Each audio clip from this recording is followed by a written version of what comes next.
Look at how easy that was. Black people did not build America, and they do not deserve reparations. Thank you. It never fails.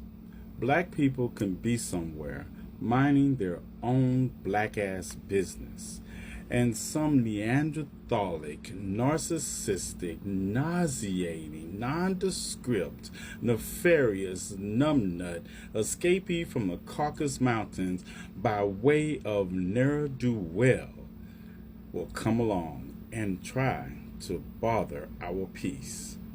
So Casper the Friendly Ghost Hayden here decided to show us how easy it was to pick a whole bulb of cotton, knowing that his hyperallergenic to the sun ass would have stayed out there for more than 30 minutes, he would have been dead of skin cancer by the end of the year. See, Hayden, you made this video because you were laying at home and you realized that you were alone because 3 inches is not enough to get any job done that she needs done.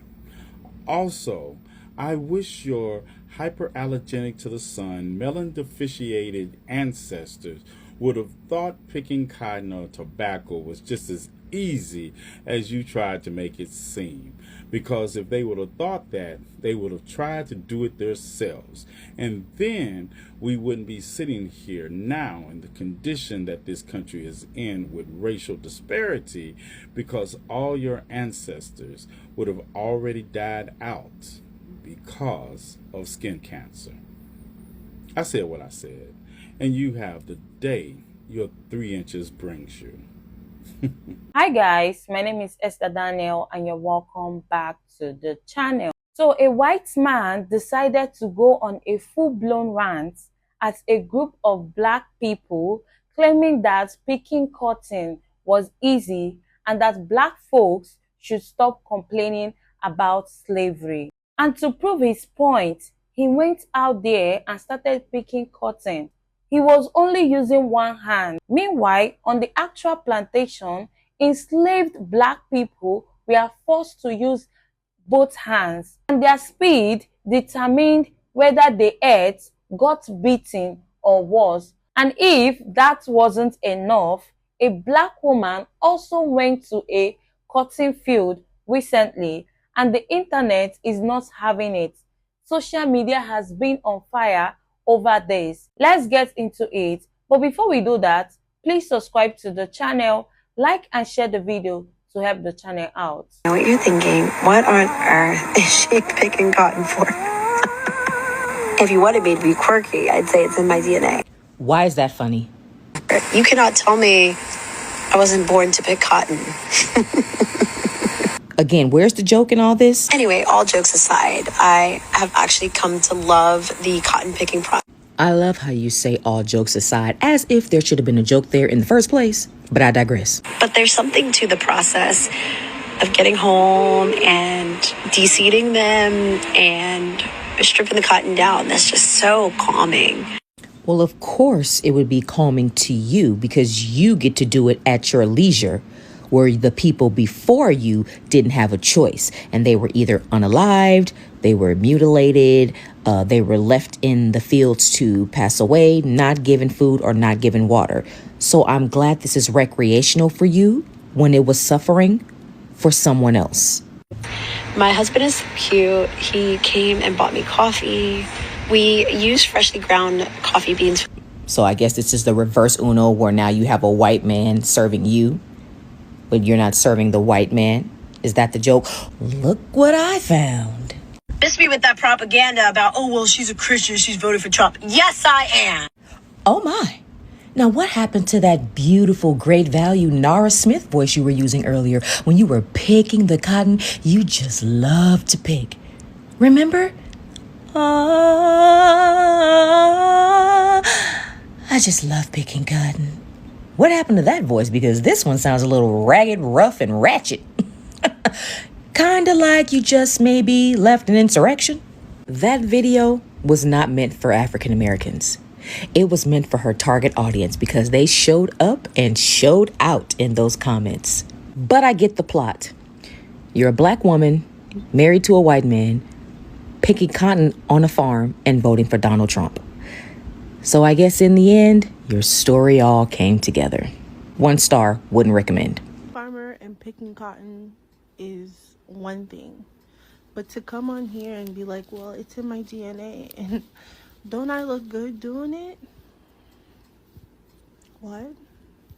And honestly, I don't know if anyone else has made this same observation, which I'm sure this isn't anything new, but why do they always have to be these Christians for Trump as black women who are these trad wives find themselves being Christian for Trump, meaning that they have to go back and cosplay a time when we were enslaved, black people were enslaved? Why is that a thing? What do they get out of it? I don't understand it. And I think people like her needs to be studied. This is the first time this lady has ever come by on my for you page. I've never like stumbled onto her. There's nothing wrong with being a homemaker. I think that there's a lot of pride in people being homemaking and taking care of the home and farming and all that other stuff. I think it's cool if that's something that you can do. But why do we have to be reduced to that? To a time when it was one of the worst times for black people in this country. One of the most brutal time periods towards black people in this country. Anyways, another thing, if that's what it entails to be a Christian, I don't want to be a Christian at all. None. I don't want no parts to Christianity, because that is wild. This isn't that hard. Since it's so easy, let's actually present to you a couple of scenarios had you been born a black man in Alabama working that cotton plantation between the years 1820 and 1860. I also saw some people in your comment section saying free food and housing. That sounds like a great deal. So let's incorporate those things in as well. You may or may not get to start off your day with some breakfast, which would usually consist of cold cornbread or cornmeal mush, and then you have to get started. Since you're saying it's not that hard, an overseer is probably going to put you next to one of his fastest pickers, which the fastest pickers were spread out amongst the entire group in order to make sure a pace was set. The overseer would monitor who was not keeping up pace with the fastest pickers, and you receive lashings in order to speed up. Now remember, I saw you picking with one hand in the video. You need to be picking with two because you're responsible for both sides of your row. Now this document behind me is a data collection done by someone who visited small plantations, medium-sized, and large plantations, and kept up with the amount of pounds each person picked. Now, as I mentioned before, you said it's not that hard, so you're going to be expected to keep up with the fastest picker. If you look here on the second row, you see this particular person picked 1,680 pounds that week, averaging between about 250 pounds a day. That's what you're going to need to meet. Even if your personal quota, which was usually set by the overseer, wasn't 250 pounds exactly, you're still expected to keep pace with the fastest pickers, which if you're looking at this list of a plantation of about 60 enslaved people, the fastest people were picking over 1,000 pounds a week. Should you not meet the quota that was set before you, you would receive lashings in order to pay back the debt in the amount of pounds you missed in your quota. Now, on top of doing this in the hot sun, you know, barely having any clothes because most folks were either naked or had the last little bit of salvaged clothing from when they were originally purchased at a slave market and then transported to their new plantation. And lashings weren't saved just for people who didn't meet their quota. In fact, on many plantations, through documentation by overseers, the fastest pickers were actually the ones who were beat and tortured the most